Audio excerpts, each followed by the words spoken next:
الحمد للہ وکفى والصلاة والسلام على عباده الذین اصطفى خصوصا على افضلهم وخاتم النبیین محمد الامین وعلى آلہ وصحبہ اجمعین اما بعد فاعوذ باللہ من الشیطان الرجیم بسم اللہ الرحمن الرحیم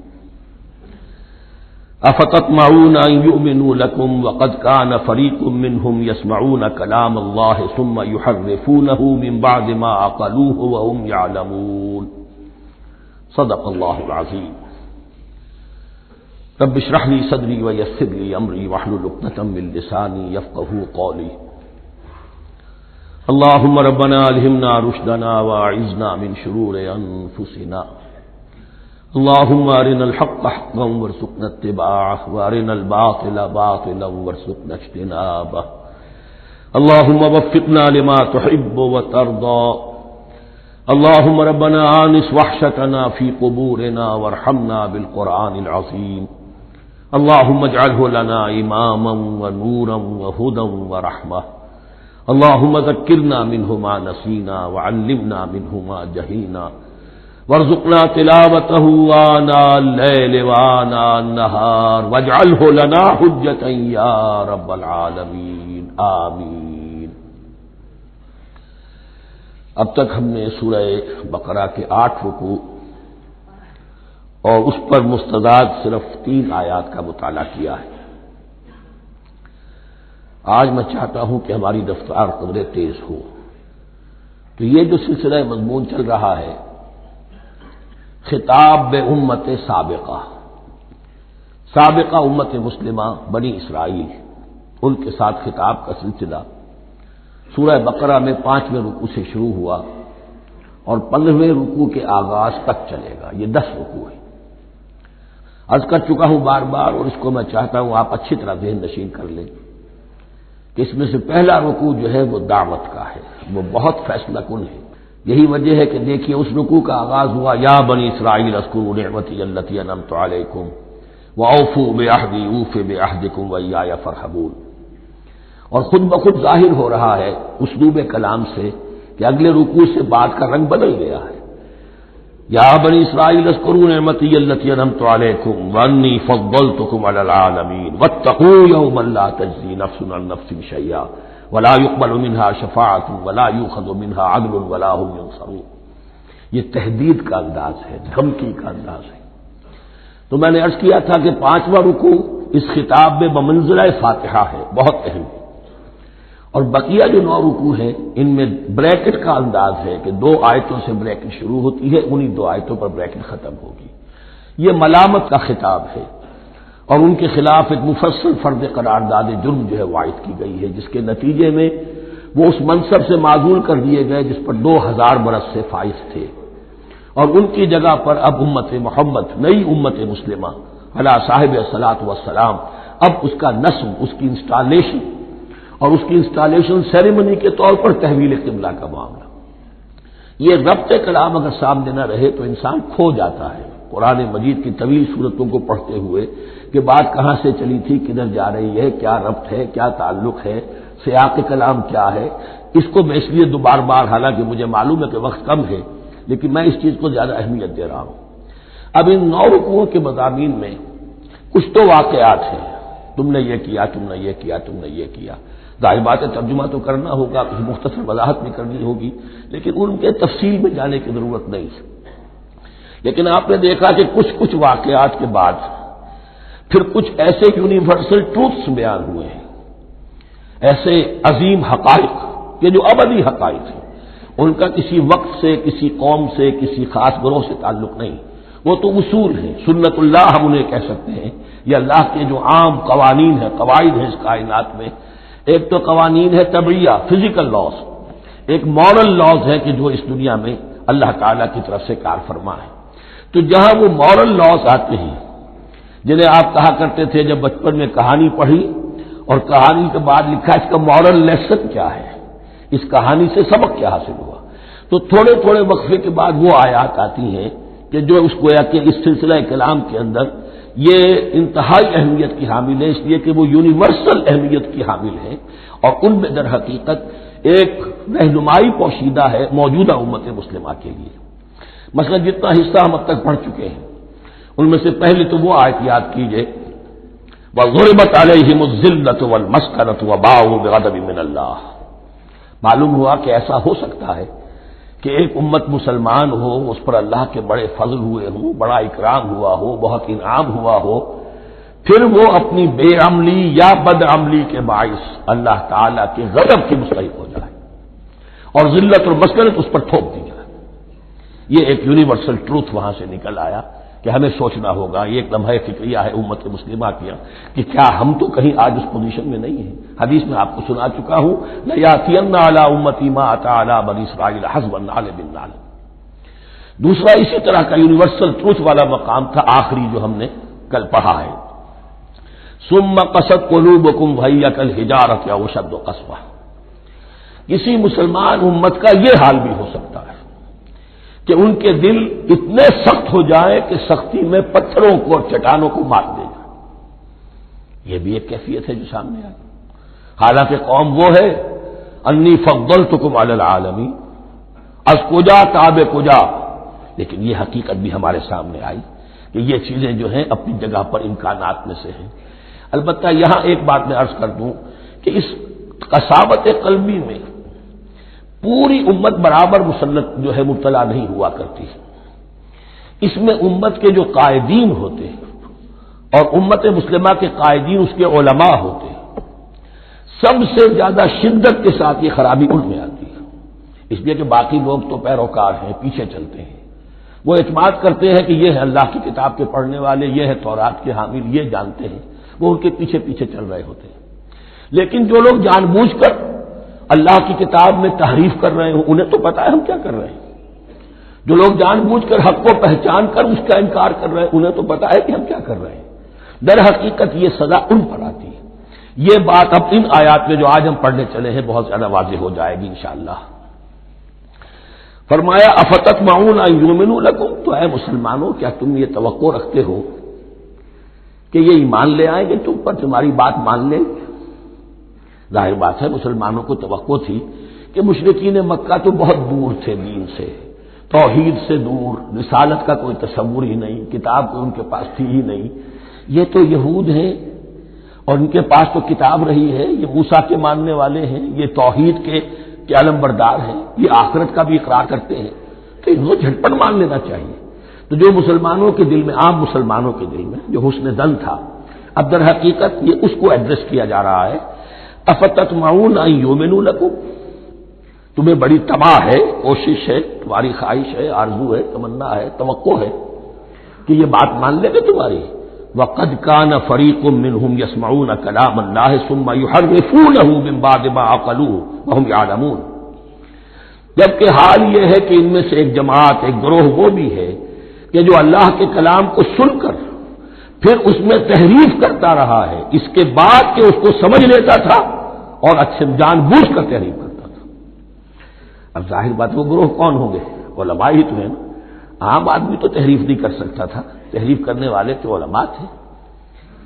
افتؤمنون ان یؤمنوا لکم وقد کان فریق منهم یسمعون کلام اللہ ثم یحرفونہ من بعد ما عقلوہ وهم یعلمون واذا لقوا الذین آمنوا قالوا آمنا۔ اب دیکھیے ایک بات بڑی عجیب سامنے آئے گی کہ جس طرح منافقین مسلمانوں میں تھے ایسے ہی منافقین یہود میں بھی تھے۔ یہود میں سے کچھ لوگ ایسے تھے کہ جن پر حق جب منکشف ہو گیا اور کچھ ان کی صالح فطرت بھی تھی، اب وہ آنا چاہتے تھے اسلام کی طرف، لیکن اپنے خاندان کو، گھر والوں کو، اپنے کاروبار کو، اپنے قبیلے کو چھوڑنا بھی ممکن نہیں تھا، اور قبیلوں کی سرداری جو ہے وہ ان کے علماء یہود کے پاس ہے۔ تو دل ان کے کچھ صاف ساتھ آ چکے تھے اہل ایمان کے، اور جب وہ اہل ایمان سے ملتے تھے تو کبھی کبھی باتیں بھی بتا کہ ہاں یہ بات جو محمد کہہ رہے یہ تورات میں لکھی ہوئی تھی، واقعی یہ بات یوں ہی تھی۔ اب اس کے بعد جب وہ جاتے تھے اپنے شیاطین کے پاس، وہی شیاطین ان کے علماء، ان کے بڑے سرکردہ لوگ، تو وہ جا کر انہیں ڈانٹ ڈپٹ کرتے تھے، بے وقوفو یہ کیا کر رہے ہیں تم، یہ بات بتا رہے انہیں تاکہ اللہ کے ہاں جا کر وہ تم پر حجت قائم کرے کہ انہیں پتا تھا اور پھر بھی انہوں نے نہیں مانا۔ اب یہ ان کا آپس کا مکالمہ ہو رہا ہے۔ وَإِذَا لَقُوا الَّذِينَ آمَنُوا قَالُوا آمَنَّا، اور ان میں سے کچھ لوگ ہیں کہ جب ملتے ہیں اہل ایمان سے تو وہ کہتے ہیں ہم ایمان لے آئے. وَإِذَا خَلَا بَعْضُهُمْ إِلَىٰ بَعْضٍ، اور جب وہ خلوت میں ہوتے ہیں ایک دوسرے کے ساتھ، قالوا وہ کہتے ہیں اتحدثونہم، کیا تم بتا رہے ہو ان کو، بما فتح اللہ علیکم، وہ باتیں جو اللہ نے کھولی ہیں تم پر، لیحاجوکم بہ عند ربکم، کہ وہ تم پر حجت قائم کریں تمہارے رب کے پاس، کہ اللہ اس نے مانا تھا کہ ہاں تورات میں یہ ہے، تو تم ذرا عقل سے کام لو، یہ حقیقتیں جو تورات کے ذریعے سے ہمیں معلوم ہے مسلمانوں کو مت بتاؤ. اس پر اللہ کا تبصرہ کیا ہے، افلا تعقلون، یہ تو ابھی انہی کا قول ختم ہوا کہ کیا تم عقل نہیں ہے کہ تم ایسا بیوقوفی کا کام کر رہے ہو. اولا یعلمون، یہ تبصرہ اللہ کا ہے، تو کیا یہ لوگ نہیں جانتے ان اللہ یعلم ما یسرون وما یعلنون، کہ اللہ تو جانتا ہے وہ سب کچھ بھی جو وہ چھپاتے ہیں اور وہ سب کچھ بھی جسے وہ ظاہر کرتے ہیں. تو چاہے یہ باتیں مسلمانوں کو بتاؤ نہ بتاؤ، اللہ کی طرف سے تو محاسبہ ہو ہی جانا ہے، لہذا یہ بھی ان کی ناسمجھی کی دلیل ہے. اب آ رہی ہے وہ اصل اہم بات جو میں نے آج ابتدا میں بیان کر دی تھی، وَمِنْهُمْ أُمِّيُّونَ، ان میں سے بھی ایک طبقہ تو ہے ان پڑھ لوگوں کا. اب دیکھیے امی اصل میں تو ایک طرح سے کہنا چاہیے کہ مشرکین عرب کے لیے لفظ ہے قرآن مجید میں. کیوں؟ ان کے اندر پڑھنے لکھنے کا رواج بھی نہیں تھا، کوئی آسمانی کتاب بھی ان کے پاس نہیں تھی. لیکن اب یہود کے بارے میں کہا جا رہا ہے، جیسے آج مسلمان ہیں کہ اکثر و بیشتر مسلمان تو جاہل ہیں، چاہے پی ایچ ڈی کیا ہوا، پی ایچ ڈی تو فزکس میں کیا ہوا ہے، قرآن کی الف بیتیں نہیں آتی، دین کے جو ہے مبادی تک سے ناواقف ہیں، بہت پڑھے لکھے، اس کو ہمارے بعض لوگ کہتے ہیں پڑھے لکھے جاہل. آج کی عظیم اکثریت مسلمانوں کے پڑھے لکھے مسلمانوں کی وہ پڑھے لکھے جاہلوں پر مشتمل ہے. اس میں شامل کر لیجئے ہماری اکثریت جو ہے ہی بغیر پڑھی لکھی. تو اب انہیں کیا پتا، وہ تو سارا اعتماد کریں گے علماء پر. کوئی بریلوی ہے بریلوی علماء پر اعتماد کریں گے، کوئی دیوبندی ہے وہ دیوبندی علماء پر اعتماد کریں گے، کوئی اہل حدیث ہے وہ اہل حدیث علماء پر اعتماد کریں گے. منہم امیون، اب امیون کا سہارا کیا ہوتا ہے، منہم امیون لا یعلمون الکتاب الا امانیہ، وہ کتاب سے تو واقف نہیں ہوتے، اپنی کچھ خواہشات ہیں کہ جن کو جانتے ہیں. یہ خواہشات بعد میں کھل جائے گا. یہ خواہشات کیا ہیں، ہم تو اسرائیلی ہیں، ہم تو اللہ کے محبوب ہیں، ہم تو امت محمد میں ہیں، ہماری تو شفاعت ہو ہی جائے گی. یہ امانی ہے، تلک امانیہم، اور ہمیں تو جہنم میں داخل کیا بھی تو تھوڑے سے عرصے کے لیے، ہمیں نکال لیا جائے گا. یہ امانی ہے. تو ان کے پاس تو یہ تو ان امانی، امنیہ کہتے ہیں خواہش، امانی اس کی جمع ہے. یہ اپنی خواہشات، انگریزی کا لفظ صحیح تعبیر کرے گا وشفل تھنکنگ، یہ اپنی اس وشفل تھنکنگ کے سہارے جی رہے ہیں، علم ان کے پاس ہے ہی نہیں. وَإِنْهُمْ إِلَّا يَظُنُّونَ، اور وہ نہیں کچھ کر رہے مگر ظن و تخمین، گمان ہے، ان کے اپنے من گھڑت خیالات ہیں.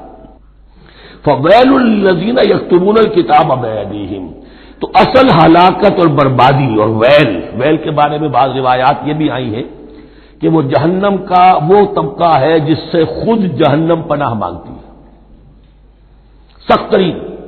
تو وہ ویل، وہ تباہی جو ہے ان کے لیے ہے جو کتاب لکھتے ہیں اپنے ہاتھ سے، ثم یقولون ھذا من عند اللہ، اور پھر کہتے ہیں یہ اللہ کی طرف سے ہے، لیشتروا بہ ثمنا قلیلا، تاکہ حاصل کر لیں اس سے کچھ بڑی گھٹیا سی حقیر سی قیمت.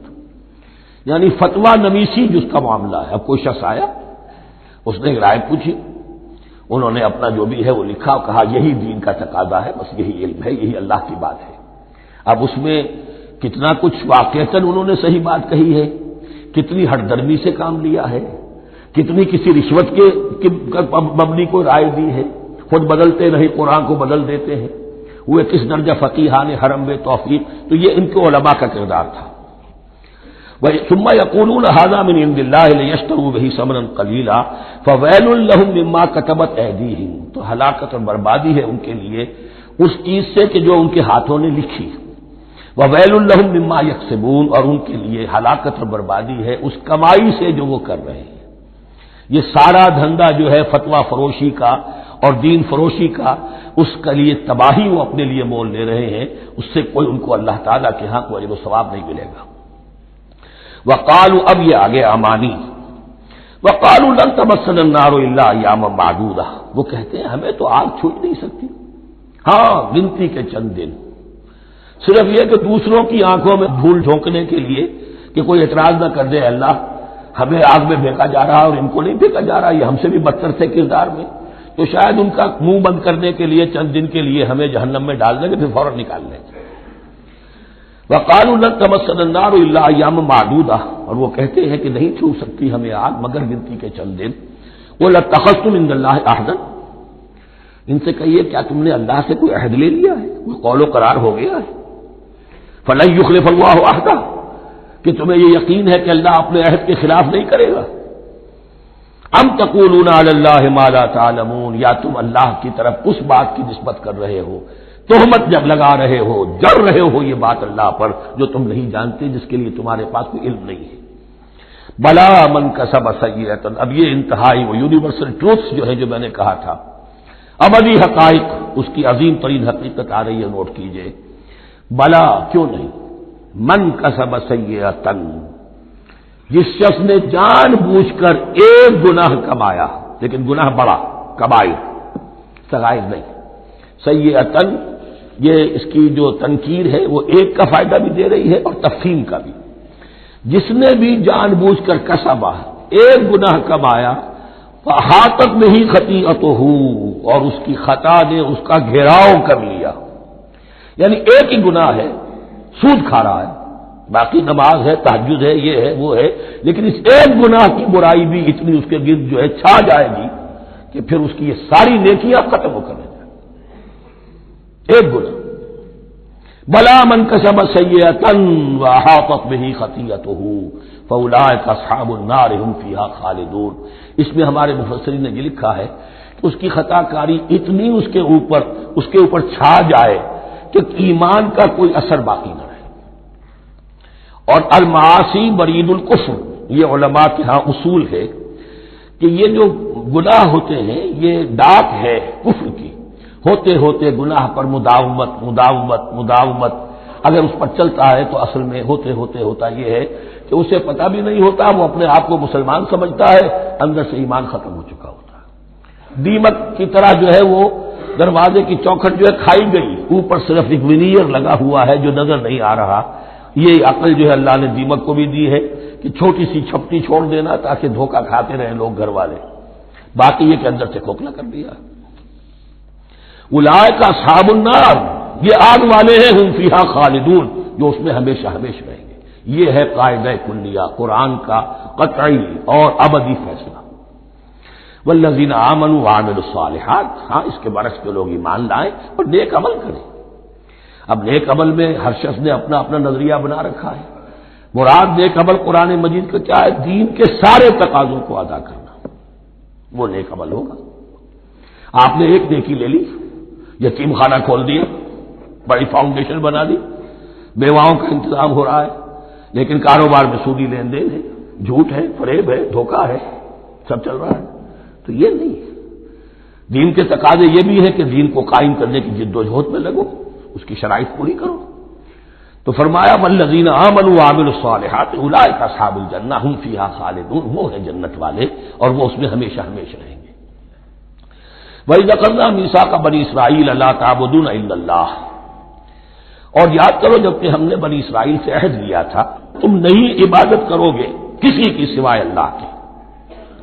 وَبِالْوَالِدَيْنِ إِحْسَانًا، اور اس کے ساتھ دوسرا حکم، اور یہ اہم مقام ہے کہ اللہ کے حق کے فوراً بعد والدین کے حق کا ذکر قرآن مجید میں 4 مقامات پر آیا، ان میں سے ایک مقام یہ ہے وَبِالْوَالِدَيْنِ إِحْسَانًا، والدین کے ساتھ نیک سلوک کرو گے، وَذِي الْقُرْبَىٰ، اور قرابت داروں کے ساتھ بھی، وَالْيَتَامَىٰ، اور یتیموں کے ساتھ بھی، وَالْمَسَاكِينَ، اور محتاجوں کے لیے بھی، وَقُولُوا لِلنَّاسِ حُسْنًا، اور لوگوں سے اچھی بات کہو، اچھی بات کہو، صحیح بات کہو، امر بالمعروف کرتے رہو، نیکی کی دعوت دیتے رہو۔ وَأَقِیمُوا الصَّلَاةَ وَآتُوا الزَّکَاةَ، اور نماز قائم کرو، قبائل قائم رکھو اور زکوٰۃ ادا کرو گے، یہ گویا کہ معاہدہ ہو رہا ہے۔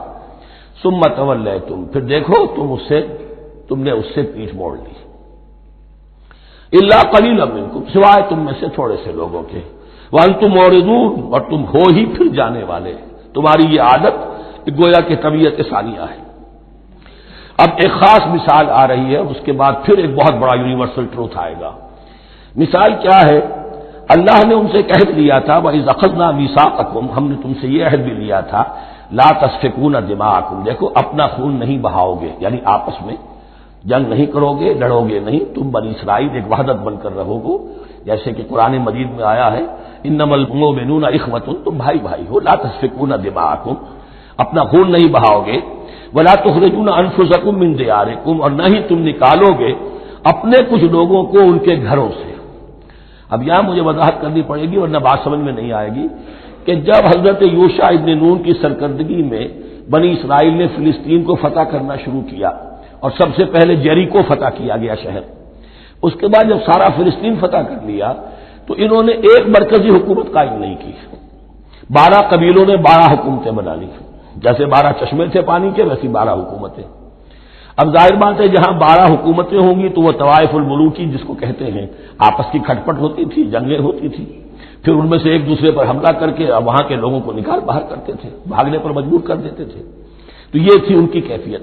لیکن اس کے بعد پھر جب وہ لوگ چلے گئے کہیں کفار کے ملک میں چلے گئے، اب کفار نے جو ہے ان کو لا کر اور ان کے سامنے ان کے ہاں بیچنا چاہا، چونکہ غلام بن گئے وہاں جا کر، یا انہوں نے غلام بنا لیا، تو اب فدیہ دے کر چھڑا رہے ہیں کہ ہمیں حکم دیا گیا ہے کہ جو بھی تمہارا اسرائیلی بھائی ہو اس کو فدیہ دے کر چھڑا لو اگر کہیں وہ اسیر ہو جائے۔ تو ایک حکم کو تو مانا نہیں اور دوسرے پر عمل ہو رہا ہے۔ حکم تو یہ تھا کہ آپس میں خون ریزی کرو ہی نہیں، وہ اس حکم کو تو توڑ دیا، لیکن بڑے متقیانہ انداز میں اب جو اس وقت اس کی وجہ سے جو غلام بن گئے یا اسیر ہو گئے اب ان کو چھڑوا رہے کہ اللہ کا حکم ہے، شریعت کا حکم ہے۔ یہ ہے وہ تضاد جو مسلمان امتوں کے اندر ہو جاتا ہے، اس پر آئے گا وہ یونیورسل ٹروتھ۔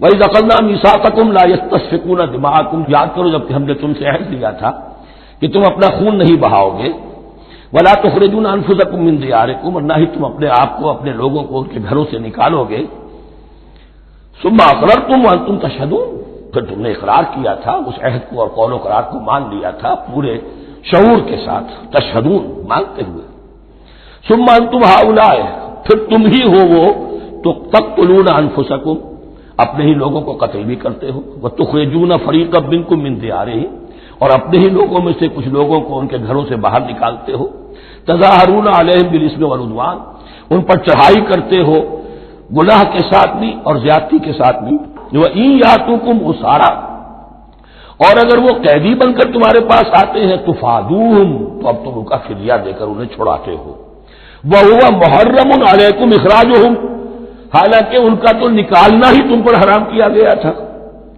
اب یہ واقعہ آپ نے پڑھ لیا، سمجھ لیا، اب دیکھیے اس سے جو سبق ہے، مورل لیسن ہے جو ابدی ہے، افتؤمنون ببعض الکتاب وتکفرون ببعض، تو کیا تم ہماری شریعت کے ایک حصے کو مانتے ہو اور ایک کو نہیں مانتے؟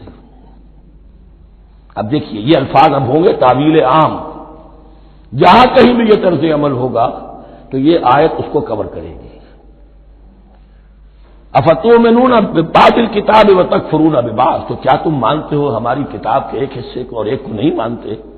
فما جزاء من يفعل ذلك منکم، تو نہیں ہے کوئی سزا اس کی جو یہ حرکت کرے تم میں سے، الا خزي في الحیات الدنیا، سوائے اس کے کہ دنیا کی زندگی میں رسوائی ہو، ذلت ہو، ویوم القیامہ، اور قیامت کے دن یردون الی اشد العذاب، وہ لوٹا دیے جائے شدید ترین عذاب میں، وما اللہ بغافل عما تعملون، اور اللہ تعالی غافل نہیں ہے اس سے جو تم کر رہے ہو۔ آج امت مسلمہ پر 100% یہ آیت منطبق ہو رہی ہے، پورے دین پر چلنے کو تیار نہیں، ہر گروہ نے کوئی ایک شے حلال کر لی اپنے لیے، ملازم پیشہ طبقہ ہے، رشوت حلال ہے، کیا کرے اس کے بغیر گزارا نہیں ہوتا، کاروباری طبقہ ہے، سود کیا کرے اس کے بغیر تو یہ کاروبار چلتا نہیں، فرق ہر ایک کے لیے، ہر ایک نے، یہ جو طوائف ہے ان سے جا کے پوچھیے وہ بھی کہتے کیا کریں ہم، ہمارا یہ دھندا ہے، ہم بھی محنت کرتی ہیں، مشقت کرتی ہیں۔ ابھی ٹی وی پر میں نے دیکھا بنگال کی پروسٹیٹیوٹس مسلمان جو ہیں ان کے کچھ انٹرویوز لیے گئے کہ ہم پر کیوں پابندی عائد کرنے کی کوشش کی جا رہی ہے، یہ بھی ایک محنت ہے جو ہم کرتی ہیں، اور یہ کہ ان میں سے آپ کو یہ بھی معلوم ہے کہ ان میں سے بعض ایسی ہوتی ہے وہ جب محرم کے دن آئیں گے کالے کپڑے پہنیں گی، جلوسوں کے ساتھ ہوں گی، اور یہ مزاروں کے اوپر اکثر و بیشتر وہی ہوتی ہیں، دبال کھیلتی ہیں، جو کچھ کرتی ہیں وہ نیکی ان کے ہاں بھی ہے۔ تو نیکی اور بدی کا ایک امتزاج ہے۔ کل دین جب تک وہ نہ ہو تو اس کی سزا یہ ہے خزی فی الحیات دنیا، وہ ہمارے اوپر ہے۔ ضربت علیہم الذلۃ والمسکنہ، وہ خز اور وہ ذلت اور مسکنہ تھوپ دی گئی ہے۔ باقی رہ گیا قیامت کا معاملہ، فیوم القیامت یردون الی اشد العذاب، شدید ترین عذاب میں۔ تو اپنے طرز عمل سے تو ہم اس کے مستحق ہو گئے ہیں، باقی اللہ تعالیٰ کی رحمت جو ہے دستگیری فرما لے اس کا اختیار ہے۔ لیکن دھمکی کا پھر انداز دیکھیے، وَمَا اللَّهُ بِغَافِلٍ عَمَّا تَعْمَلُونَ، اللہ غافل نہیں ہے اس سے جو تم کر رہے ہو۔ ہر سال عمرہ فرما کے آ رہے ہیں، کس رقم سے فرما کر آ رہے ہیں یہ اللہ کو معلوم ہے، یہ حلال سے کمائی تھی یا حرام سے۔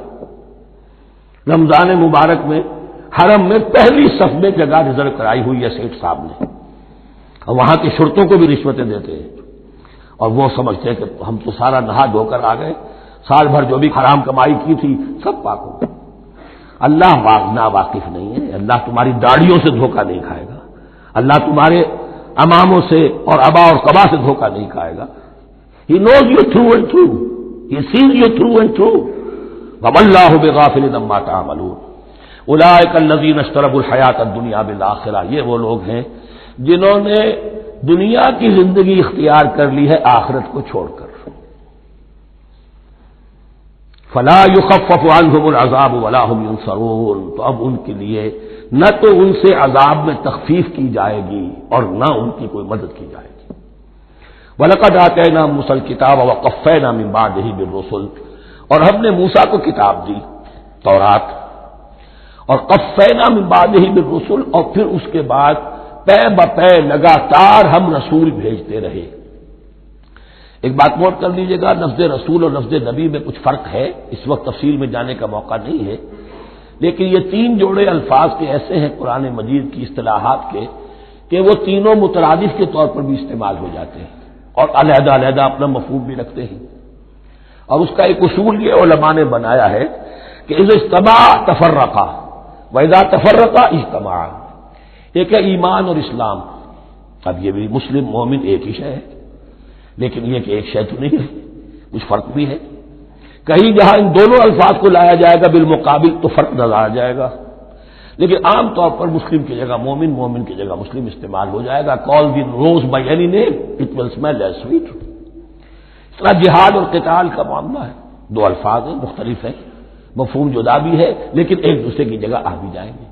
تیسرے نبی اور رسول، فرق ہے، ہر نبی رسول نہیں ہوتا، ہر رسول نبی ہے، یعنی نبی عام ہے، رسول خاص ہے۔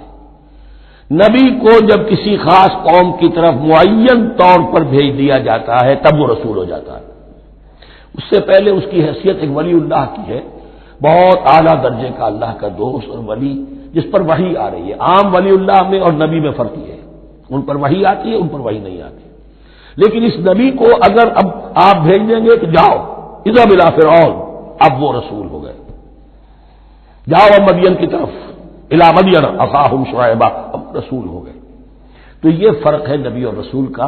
جیسے آپ کے ہاں سی ایس پی کاڈر ہے، اب وہ ڈی سی بھی لگ سکتا ہے، کہیں وہ جوائنٹ سیکرٹری لگا ہوا ہے، کہیں ناپسندیدہ آدمی ہے تو او ایس ڈی لگایا ہوا ہے کہیں، لیکن اس کا کاڈر برقرار رہے گا، سی ایس پی تو ہے۔ اسی اعتبار سے ہر نبی ہر حال میں نبی ہے، لیکن اس کو اضافی کیفیت ملتی ہے رسول کی۔ اور ایک بات یہ نوٹ کر لیجئے، نبیوں کو قتل بھی کیا گیا ہے، رسول قتل نہیں ہو سکتے۔ اللہ کا فیصلہ یہ ہے کہ لَأَغْلِبَنَّ أَنَا وَرُسُلِي، میں اور میرے رسول تو غالب آ کر رہیں گے۔ جب بھی کسی قوم نے کسی رسول کی جان لینے کی کوشش کی ہے، اس قوم کو برباد کر دیا گیا اور رسول اور اس کے ساتھیوں کو بچا لیا گیا۔ یہ معاملہ ہوا ہے اللہ کا تمام رسولوں کے ساتھ، نبیوں کے ساتھ نہیں۔ حضرت یحییٰ نبی تھے، قتل کر دیے گئے۔ حضرت عیسیٰ رسول تھے، قتل نہیں کیے جا سکتے تھے، ان کو زندہ آسمان پر اٹھا لیا گیا، اب وہی دوبارہ آئیں گے۔ تو رسول جو ہے وہ قتل نہیں ہوتا، اور اسی اعتبار سے حضور کی بڑی گہری تمنا تھی، لَوَدِدتُّ أَنْ أُقْتَلَ فِي سَبِيلِ اللَّهِ ثُمَّ أُحْيَا ثُمَّ أُقْتَلَ ثُمَّ أُحْيَا، میری بڑی خواہش ہے میں اللہ کی راہ میں قتل ہو جاؤں، پھر زندہ کیا جاؤں، پھر قتل کیا جاؤں، پھر اللہ کی راہ میں پھر زندہ کیا جاؤں، پھر قتل کیا جاؤں، لیکن اللہ نے یہ خواہش آپ کی پوری نہیں کی۔ اس لیے کہ آپ اللہ کے رسول تھے۔ اب یہاں نوٹ کیجئے گا، یہاں لفظ رسول تو آ گیا ہے لیکن یہ نبی کے معنی میں ہے۔ قفینا من بعدہ بالرسل، اس لیے کہ رسول حضرت موسیٰ کے بعد حضرت عیسیٰ ہی ہے، درمیان میں پروفٹس ہیں، prophets of the Old Testament, یہ انبیاء ہیں لیکن ان کے لیے لفظ رسول آ گیا ہے۔ وآتینا عیسی ابن مریم البینات وأیدناہ بروح القدس، اور ہم نے عیسیٰ کو بڑی واضح نشانیاں دی، حصی معجزات جتنے حضرت مسیح کو دیے گئے ہیں ویسے اور کسی نبی کو نہیں دیے گئے۔ یہ بعد میں تذکرہ آ جائے گا سورہ آل عمران میں۔ اور ہم نے مدد کی ان کی روح القدس کے ساتھ، حضرت جبرائیل کی خاص تائید انہیں حاصل تھی۔ ظاہر بات ہے، میں نے عرض کیا ہے کہ جو معجزہ ہوتا ہے وہ کسی نبی کی اپنی طاقت سے اس کا ظہور نہیں ہوتا، رسول کے کسی طاقت سے، یا کرامت کسی ولی اللہ کے اپنے اختیار میں نہیں ہوتی، یہ اللہ کی طرف سے، اور اس کے لیے ظہور جو ہوتا ہے وہ فرشتوں کے ذریعے سے۔ ایدناہ بروح القدس افکلما جاءکم رسول بما لا تہوی انفسکم، اب یہاں پر تبصرہ ہو رہا ہے، جو بھی کچھ یہود نے کیا حضرت مسیح کے ساتھ وہ چونکہ معلوم ہے اس کا تذکرہ نہیں کیا، صرف اس پر تبصرہ ہو رہا ہے۔ تو جب بھی کبھی تمہارے پاس کوئی رسول آیا، بما لا تہوی انفسکم، وہ چیز لے کر جو تمہارے جیوں کو، تمہارے من کو بھائی نہیں، اچھی نہیں لگی، استکبرتم، تم نے استکبار کیا، وہی استکبار جو عزازیل نے کیا تھا اور ابلیس بن گیا، ابا واستکبر، استکبرتم ففریقا کذبتم وفریقا تقتلون، تو کچھ کو تو تم نے صرف ان کی تردید ہی کی اور کچھ کو تم نے قتل بھی کیا، تقتلون، تو یہ انبیاء کے قتل ہو سکتا ہے۔ اور نمبر 2 ایک رائے یہ دی گئی ہے، تقتلون جو ہے قتل تم نہیں آیا ہے، یہ فعل مضارع ہے، اور فعل مضارع کے اندر ایک فعل جاری رہتا ہے، ختم نہیں ہوتا، گویا کہ تم قتل کرنے کی کوشش کرتے رہے۔ بعض لوگوں کی تو جان کے در پہ ہو گئے۔ وقالوا قلوبنا غلف، اور انہوں نے کہا ہے کہ ہمارے دل تو غلافوں کے اندر بند ہیں۔ یہ اس کو ملائیے پہلی آیت جو آج ہم نے پڑھی ہے، افتطمعون ان یؤمنوا لکم، تو اے مسلمانوں کیا تم یہ توقع رکھتے ہو اور چاہتے ہو کہ یہ تمہاری بات مان لیں گے؟ ان کی اس خواہش کے جواب میں جو وہ کہتے تھے وہ یہ قول ہے، وقالوا قلوبنا غلف، ہمارے دل خلافوں میں ہے، میاں تمہاری بات ہم پر اثر نہیں کر سکتی، جاؤ کسی اور سے بات کرو۔ آج بھی آپ کو یہ الفاظ سننے کو مل جائیں گے، قلوبنا غلف، ہمارے دل تو غلافوں میں ہے، بڑے مضبوط ہیں، مستحکم ہیں، تمہاری بات اس میں گھر کر ہی نہیں سکتی۔ بل لعنہم اللہ بکفرہم، یہ ہے تبصرہ، جس کو یہ کہہ رہے ہیں کہ ہمارے دل محفوظ ہیں اور غلافوں میں ہیں، حقیقت میں تو ان پر لعنت ہو چکی ہے اللہ کی طرف سے ان کے کفر کی وجہ سے۔ فقلیلا ما یؤمنون، تو واقعتاً اب کم ہی ہوں گے ان میں سے جو ایمان لائیں گے۔ ولما جاءہم کتاب من اللہ مصدق لما معہم، اب یہاں پر ذکر ہو رہا ہے خود حضور صلی اللہ علیہ وسلم کا، اور جب آ گئی ان کے پاس کتاب اللہ کے پاس سے، یعنی یہ قرآن، مصدق لما معہم، جو اس کی تصدیق کرتے ہوئے آیا جو ان کے پاس ہے۔ میں اس کی وضاحت کر چکا ہوں، قرآن ایک طرف تصدیق کرتا ہے تورات اور انجیل کی، اور دوسری طرف وہ مصداق بن کر آیا ہے تورات اور انجیل کی پیشن گوئیوں کا۔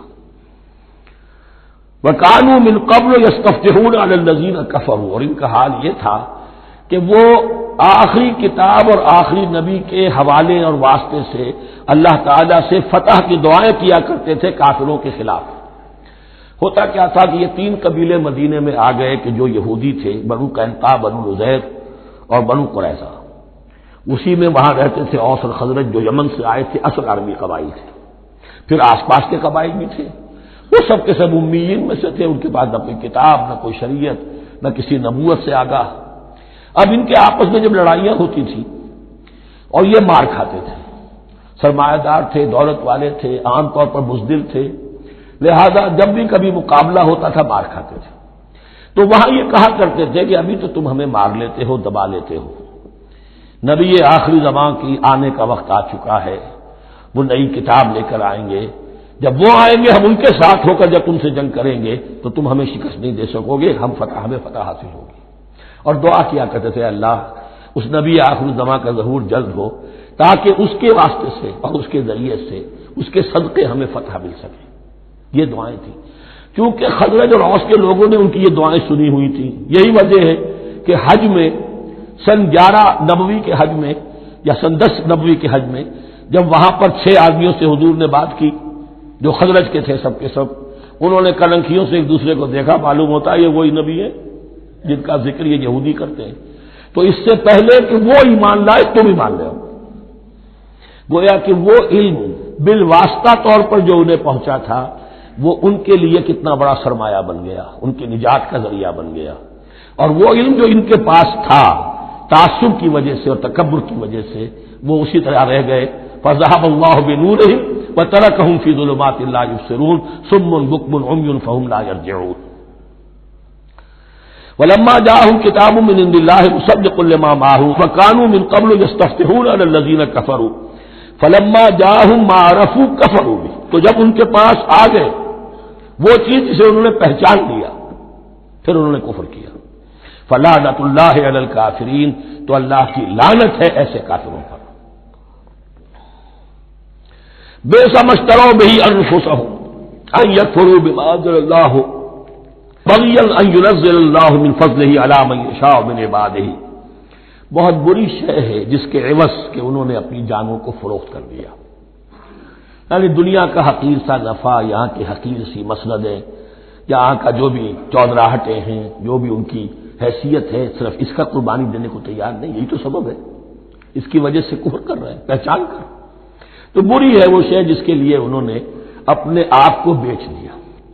ان یکفروا، کہ وہ کفر کر رہے ہیں اس وجہ سے، بما انزل اللہ بغیا، جو اللہ نے نازل فرمایا ہے، اور کفر کیوں کر رہے ہیں اس زندم زندہ میں، ان ينزل اللہ من فضلہ علی من یشاء من عبادہ، کہ اللہ تعالیٰ نے نازل کر دیا ہے اپنے اس فضل میں سے اپنے بندوں میں سے جس پر چاہا۔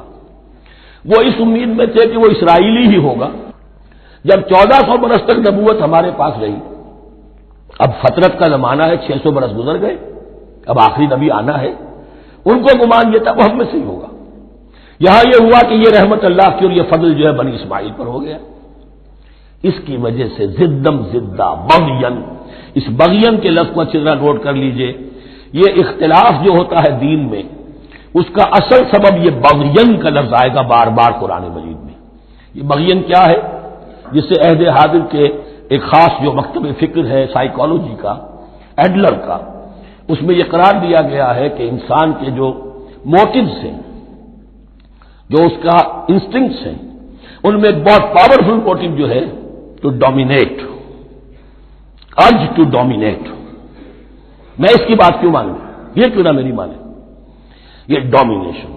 تو بغین، بغیا کے معنی بھی ہے حد سے بڑھنا، تجاوز کرنا۔ تو وہ اپنی حد سے بڑھ کر دوسروں کے اوپر روب گاٹھنے کے لیے یہ سارا انہوں نے کیا، اس وجہ سے کہ بنی اسماعیل کے ایک شخص محمد صلی اللہ علیہ وسلم پر اللہ تعالیٰ نے یہ رحمت نازل فرما دی۔ فباؤوا بغضب علی غضب، تو وہ لوٹے غضب پر غضب لے کر، یعنی تہ برتہ غضب ہے ان پر اللہ تعالیٰ کا۔ وللکافرین عذاب مہین، اور ایسے کافروں کے لیے اہانت آمیز، مہین اہانت سے بنا ہے، اہانت آمیز عذاب ہے۔ وَإِذَا قِيلَ لَهُمْ آمِنُوا بِمَا أَنزَلَ اللَّهُ، جب ان سے کہا جاتا ایمان لاؤ اس پر جو اللہ نے نازل فرمایا، قَالُوا نُؤْمِنُ بِمَا أُنزِلَ عَلَيْنَا، ہم ایمان رکھتے ہیں اس پر جو ہم پر نازل ہوا۔ وَيَكْفُرُونَ بِمَا وَرَاءَهُ، اور وہ کفر کر رہے ہیں جو اس کے پیچھے ہے۔ انہوں نے انجیل کا کفر کیا، حضرت مسیح کو نہیں مانا، انہوں نے محمد کا کفر کیا ہے صلی اللہ علیہ وسلم، اور قرآن کو نہیں مانا۔ وَهُوَ الْحَقُّ مُصَدِّقًا لِمَا مَعَهُمْ، اور وہ کفر کر رہے ہیں حالانکہ وہ حق ہے، سچ ہے، درست ہے، اور تصدیق کرتے ہوئے آیا ہے اس کی جو ان کے پاس ہے۔ قل، اے نبی ان سے کہیے، فَلِمَ تَقْتُلُونَ أَنبِيَاءَ اللَّهِ، یہاں وہ لفظ واضح ہو گیا، تو پھر کیوں تم قتل کرتے رہے ہو اللہ کے نبیوں کو، من قبل، اس سے پہلے۔ ایسے ہی حق پرست ہو، ایسے ہی جو کچھ تم پر نازل کیا گیا اس پر ایمان رکھنے والے ہو، تو تم نے نبیوں کو کیوں قتل کیا؟ تم نے زکریا کو کیوں قتل کیا علیہ الصلوۃ والسلام؟ تم نے یحییٰ کو کیوں قتل کیا علیہ الصلوۃ والسلام؟ تمہارے تو ہاتھ جو ہے نبیوں کے خون سے آلودہ ہیں۔ فَلِمَ تَقْتُلُونَ أَنبِيَاءَ اللَّهِ مِن قَبْلِ إِن كُنتُم مُّؤْمِنِينَ، اگر واقعتاً تم ایمان والے ہو۔ وَلَقَدْ جَاءَكُم مُوسَىٰ بِالْبَيِّنَاتِ، تمہارے پاس موسیٰ آئے تھے کھلی تعلیمات لے کر، واضح معجزے لے کر۔ ثُمَّ اتَّخَذْتُمُ الْعِجْلَ مِن بَعْدِهِ، پھر تم نے اس کے بعد اس کی غیر حاضری میں بچڑے کو اپنا معبود بنا لیا، وانتم ظالمون، اور تم ظالم ہو۔ وَإِذْ أَخَذْنَا مِيثَاقَكُمْ وَرَفَعْنَا فَوْقَكُمُ الطُّورَ، یاد کرو جب کہ ہم نے تم سے عہد لیا تھا اور تمہارے اوپر کوہ طور کو معلق کر دیا تھا۔ خُذُوا مَا آتَيْنَاكُمْ بِقُوَّةٍ، پکڑو اس کو مضبوطی کے ساتھ جو ہم نے تمہیں دیا ہے۔ وَاسْمَعُوا، اور سنو۔ قَالُوا سَمِعْنَا وَعَصَيْنَا، انہوں نے کہا ہم نے سنا اور نافرمانی کی۔ یہ ان کی ایک اور بیماری تھی، الفاظ کو ذرا سا چکر دے کر ایسے پڑھنا کہ مفہوم جو ہے بالکل بدل جائے۔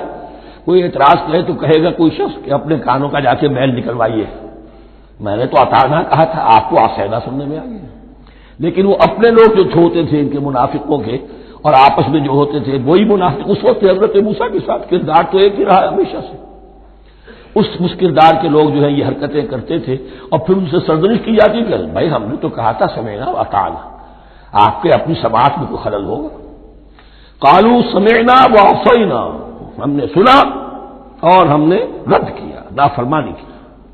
وَأُشْرِبُوا فِي قُلُوبِهِمُ الْعِجْلَ بِكُفْرِهِمْ، اور ان کے اس کفر کی پاداش میں یا کفران نعمت کی سزا کے طور پر ان کے دلوں میں بچھڑے کی محبت اور تقدس جو ہے وہ پلا دیا گیا۔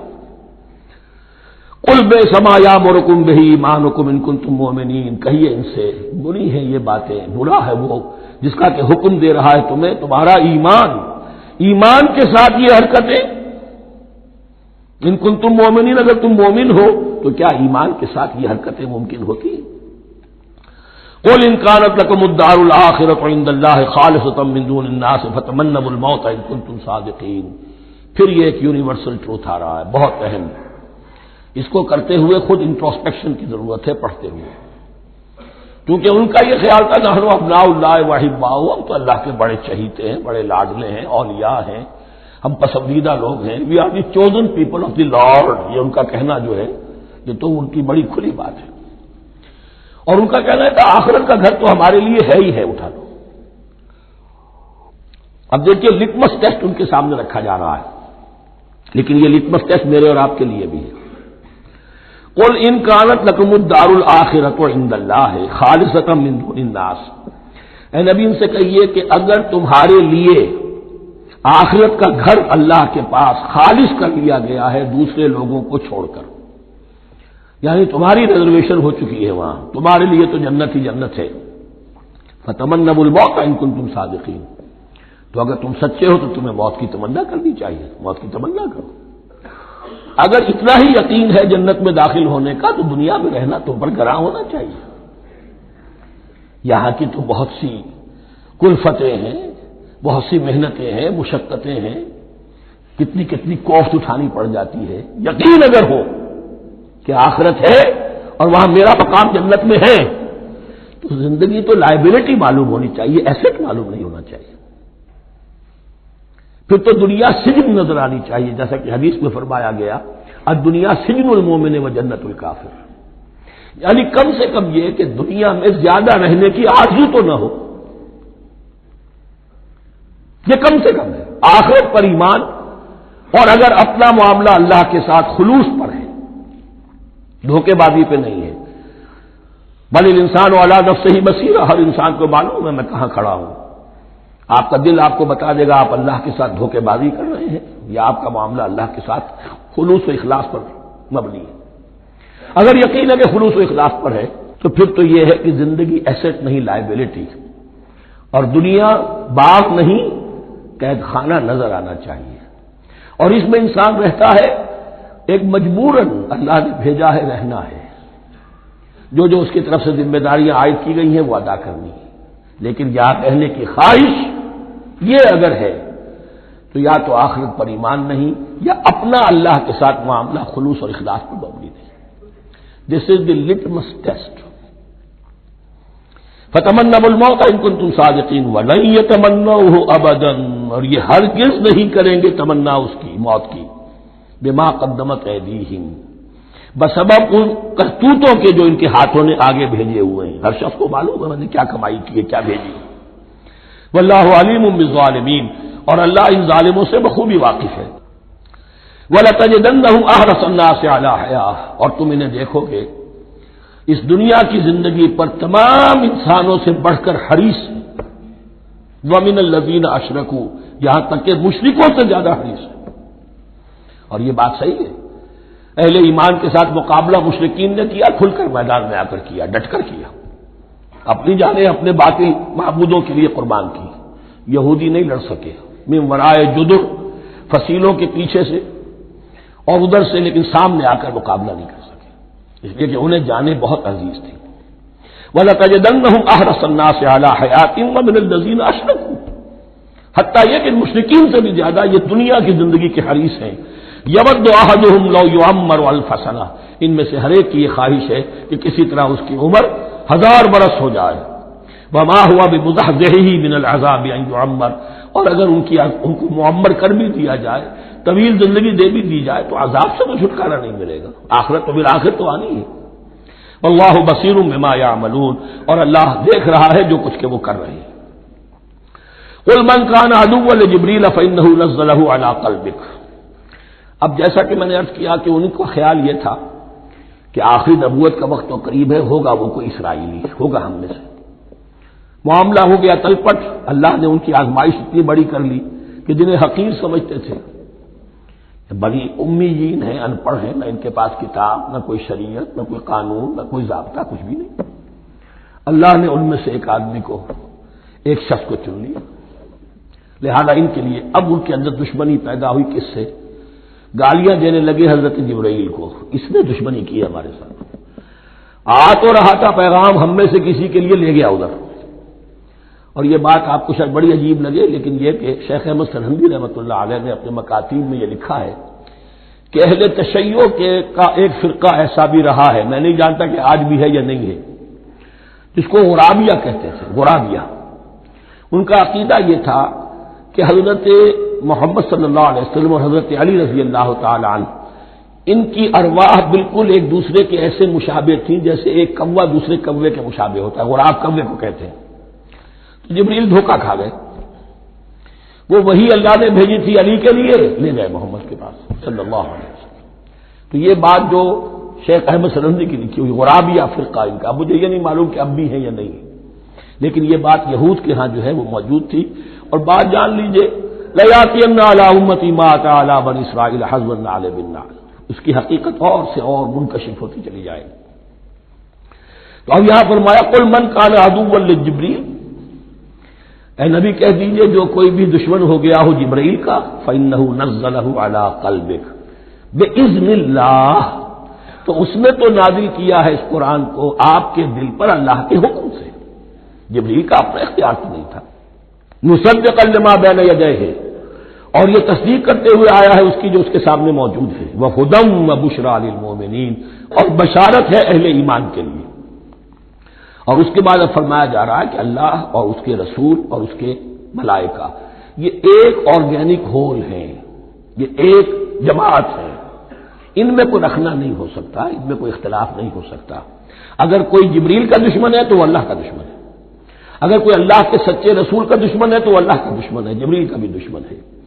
من کان عدوا للہ وملائکتہ ورسلہ وجبریل ومیکال فإن اللہ عدو للکافرین، تو کان کھول کر سن لو، جو کوئی بھی دشمن ہے اللہ کا اور اس کے فرشتوں کا اور اس کے رسولوں کا اور جبرائیل کا اور میکائیل کا، تو اللہ تعالیٰ کی طرف سے بھی اعلان ہے کہ اللہ ایسے کافروں کا دشمن ہے۔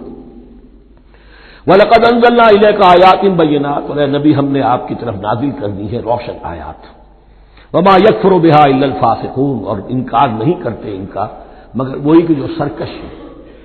وَمَا يُضِلُّ بِهِ إِلَّا الْفَاسِقِينَ، تیسرے رکوع میں جو سورہ بقرہ کے الفاظ آئے تھے۔ أَوَكُلَّمَا عَاهَدُوا عَهْدًا نَبَذَهُ فَرِيقٌ مِّنْهُمْ، تو جب بھی کبھی انہوں نے کوئی عہد کیا، اللہ سے میثاق کیا، اللہ کے رسولوں سے کوئی عہد کیا، نَبَذَهُ فَرِيقٌ مِّنْهُمْ، ان میں سے ایک گروہ نے اس معاہدے کو پھینک دیا اٹھا کر۔ بل اکثرهم لا یؤمنون، بلکہ ان کی اکثریت جو ہے ایمان سے خالی ہے، جیسا کہ حال آج امت مسلمہ کا ہے۔ مسلمان ہیں، ایمان حقیقی، ایمان قلبی، یقین والا ایمان وہ کتنوں کو حاصل ہے؟ ڈھونڈ اب ان کو چراغ رخ زیبا لے کر۔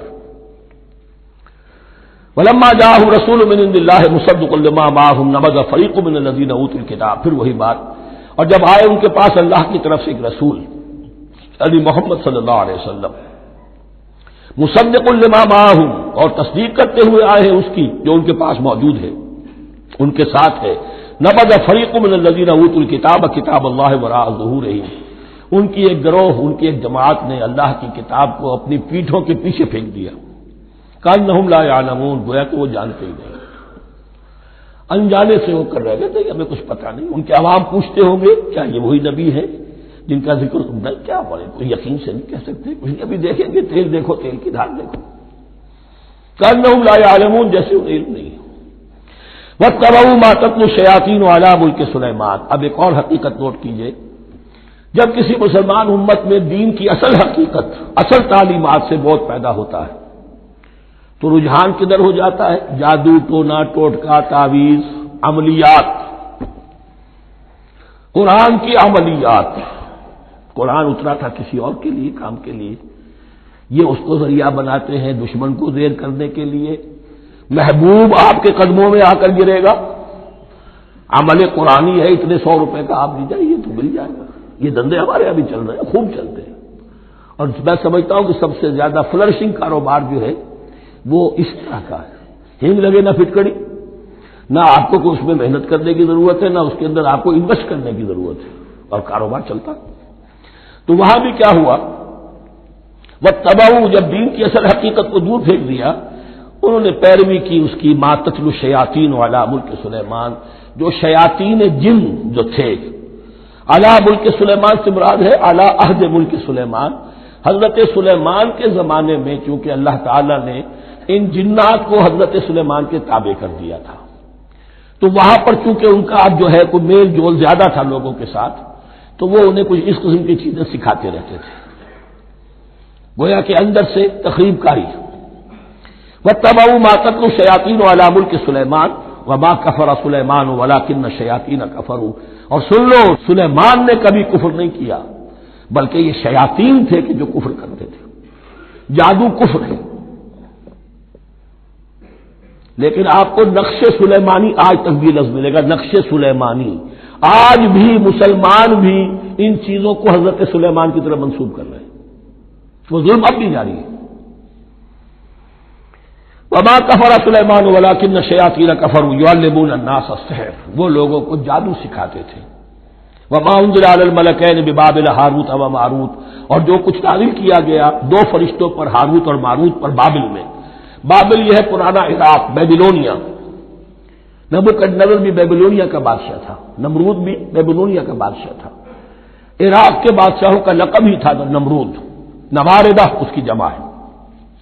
تو حضرت سلیمان کی حکومت جب تھی تو وہاں پر یہ لوگ جنات جو ہیں وہ اس قسم کی تخریب کاری کر رہے تھے، تو اللہ تعالیٰ نے آخری آزمائش کے لیے 2 فرشتوں کو زمین پر اتارا، اور وہ انسانی شکل میں لوگوں کو جادو سکھاتے تھے، بتاتے بھی جاتے تھے دیکھو جادو کفر ہے، ہم سے مت سیکھو، لیکن اس کے باوجود لوگ سیکھتے تھے، تو گویا کہ ان پر اتمام حجت ہو گیا کہ اب ان کے اندر خباثت جو ہے پوری طریقے سے گھر کر چکی ہے۔ وما یعلمان من احد، اور وہ نہیں سکھاتے تھے کسی کو بھی، حتی یقولا انما نحن فتنۃ فلا تکفر، یہاں تک کہ وہ کہہ دیتے تھے کہ دیکھو ہم تمہاری آزمائش کے لیے بھیجے گئے ہیں، ہم فتنہ ہیں، تو تم کفر مت کرو۔ فیتعلمون منہما ما یفرقون به بین المرء وزوجہ، تو وہ سیکھتے تھے ان دونوں سے وہ شے کہ جس کے ذریعے سے تفریق کر سکے ایک شخص اور اس کی بیوی کے درمیان، تفرقہ ڈالنا گھروں کے اندر، فساد۔ اب بھی یہ عورتوں کے اندر یہ کام بڑی تیزی کے ساتھ چلتے ہیں، تعویذ اور دھاگے اور کیا کوئی گنڈے چلتے ہیں۔ وما هم بضارین بہ من احد، اور نہیں تھے وہ ضرر پہنچانے والے کسی کو کچھ بھی الا باذن اللہ۔ ایمان کا تقاضا یہ ہے کہ چاہے کوئی دوا ہو وہ بھی باذن رب کام کرے گی، ورنہ نہیں۔ کوئی اور اسباب طبیعیہ ہے، ان کے بھی اثرات ظاہر ہوں گے اگر اللہ چاہے گا، اس کے بغیر کچھ نہیں ہو سکتا۔ جادو کا بھی اثر ہوگا تو اللہ کے اذن سے ہوگا، تو بندہ مومن کو ڈٹے رہنا چاہیے اور مقابلہ کرنا چاہیے۔ وما هم بضارین بہ من احد الا باذن اللہ ویتعلمون ما یضرهم ولا ينفعهم، اور وہ سیکھتے تھے ان سے وہ چیزیں جو ان کے لیے مضرت بخش تھی، ضرر پہنچانے والی، اور انہیں نفع نہیں پہنچاتی تھی۔ وَلَقَدْ عَلِمُوا لَمَنِ اشْتَرَاهُ مَا لَهُ فِي الْآخِرَةِ مِنْ خَلَاقٍ، حالانکہ یہ بات ان کے علم میں آ چکی تھی کہ جس نے بھی اس چیز کو حاصل کیا، جادو سیکھا، اس کا پھر آخرت میں کوئی حصہ نہیں ہے۔ وَلَبِئْسَ مَا شَرَوْا بِهِ أَنفُسَهُمْ، اور بری تھی وہ چیز جس کے لیے انہوں نے اپنے آپ کو فروخت کر دیا، لَوْ كَانُوا يَعْلَمُونَ، کاش کہ انہیں علم ہوتا۔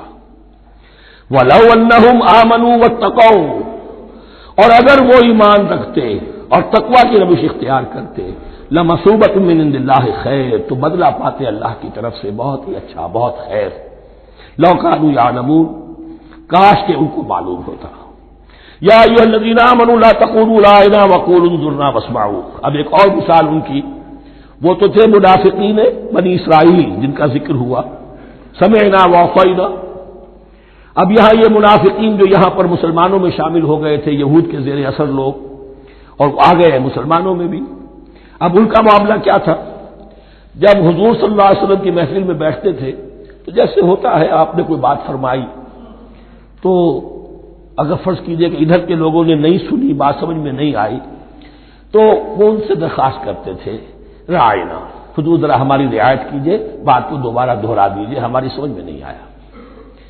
اب اس کا وہ کیا کرتے تھے یہودی، یا یہ ان کے یہودیوں کے زیر اثر منافقین، رعاینا، اے ہمارے چرواہے، گویا کہ دل میں خوش ہو رہے ہیں، خباثت نفس اس کو غذا مل رہی ہے، ہم نے تو رعاینا کہہ دیا۔ کسی نے اگر ٹوک دیا، بابا میں نے رعاینا کہا تھا، معلوم ہوتا آپ کی سماعت میں کوئی خلل پیدا ہو چکا ہے، یہ انداز۔ تو مسلمانوں سے کہا جا رہا ہے، یہ واحد آیت ہے اس پورے سلسلے میں جس میں خطاب یا ایھا الذین آمنوا سے ہے، لیکن اصل میں روئے سخن اب بھی بنی اسرائیل کی شرارت ہے۔ یا ایھا الذین آمنوا لا تقولوا راعنا وقولوا انظرنا واسمعوا، دیکھو تم اس لفظ کو چھوڑ دو، اے اہل ایمان تم مت کہا کرو راعنا، تم کہا کرو انظرنا، اے نبی ہماری طرف توجہ فرمائیے یا ہمیں مہلت دیجیے۔ نظر کے دونوں معنی ہیں، دیکھنا ہمیں دیکھیے، اور انتظار بھی اسی سے بنا ہے، ذرا سی مہلت دیجیے۔ واسمعوا، اور دوسرے یہ کہ توجہ سے سنا کرو تاکہ دوبارہ پوچھنے کی ضرورت ہی پیش نہ آئے۔ وللکافرین عذاب الیم، اور ان کافروں کے لیے تو دردناک عذاب ہے۔ ما یود الذین کفروا من اہل الکتاب ولا المشرکین ان ینزل علیکم من خیر من ربکم، اور نہیں چاہتے وہ لوگ کہ جنہوں نے کفر کیا ہے اہل کتاب میں سے اور مشرکین میں سے بھی، کہ نازل ہو تم پر کوئی بھی خیر تمہارے رب کی طرف سے۔ یہ اہل کتاب بھی اور مشرکین مکہ بھی یہ جل رہے ہیں حسد میں، حسد کی آگ میں، کہ یہ کلام پاک تمہیں کیوں دے دیا گیا، یہ آخری منصب نبوت کا جو ہے خاتم النبیین، یہ منصب جو ہے یہ انہیں کیوں مل گیا؟ وہ نہیں چاہتے کہ کوئی بھی خیر اللہ کی طرف سے تمہیں ملے۔ واللہ یختص برحمتہ من یشاء، حالانکہ یہ اللہ کا پریروگیٹو ہے، اللہ کا فیصلہ ہے، اللہ خاص کر لیتا ہے اپنی رحمت کے لیے جس کو چاہے، یہ اس کا فیصلہ ہے۔ واللہ ذو الفضل العظیم، اور اللہ تعالیٰ بڑے فضل والا ہے۔ ما ننسخ من آیت او ننسها نأت بخیر منها او مثلها، ہم نہیں منسوخ کرتے کسی بھی آیت کو یا اسے بھلواتے۔ ایک تو ہے ننسخ، منسوخ کر دینا، ایک ہے حافظے سے ہی کسی کے محو کر دینا۔ ما ننسخ من آیت او ننسها نأت بخیر منها، تو ہم اس کی جگہ پر اس سے بہتر لے آتے ہیں، او مثلها یا ویسی ہی لے آتے ہیں۔ الم تعلم ان اللہ علی کل شیء قدیر، کیا تم یہ نہیں جانتے کہ اللہ تعالیٰ ہر چیز پر قدرت رکھتا ہے، اسے ہر شے کا اختیار ہے۔ الم تعلم ان اللہ لہ ملک السماوات والارض، کیا تم نہیں جانتے کہ اللہ کے لیے ہی اختیار مطلق ہے، بادشاہی ہے آسمانوں اور زمین کی۔ وما لکم من دون اللہ من ولی ولا نصیر، اور نہیں ہے تمہارے لیے اللہ کے سوا کوئی بھی نہ ولی اور نہ مددگار۔ بارک اللہ لی ولکم فی القرآن العظیم ونفعنی وإیاکم بالآیات والذکر الحکیم۔